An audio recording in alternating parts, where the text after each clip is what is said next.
Welcome to my channel. Vlog of innovation at global എന്ന എൻ്റെ ജാലകത്തിലേക്ക് വന്ന എല്ലാ കൂട്ടുകാർക്കും നന്ദി. In this class I can explain of information technology and introduction to computers. സാമാന്യമായി പറഞ്ഞാൽ കമ്പ്യൂട്ടേഴ്സ് എന്നത് common operating machine purposely used for technological and educational. What is the full form of computer?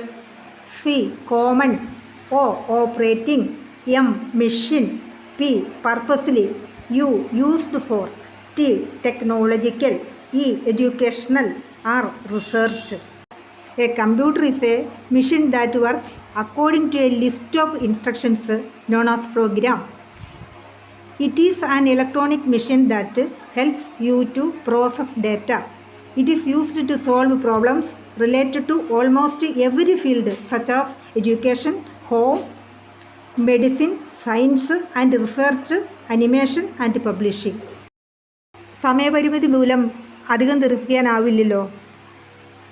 Dear learners, എൻ്റെ class നിങ്ങൾക്ക് ഇഷ്ടപ്പെട്ടുവെങ്കിൽ subscribe ചെയ്യുക, like ചെയ്യുക, എല്ലാ കൂട്ടുകാർക്കും ഷെയർ ചെയ്യുക.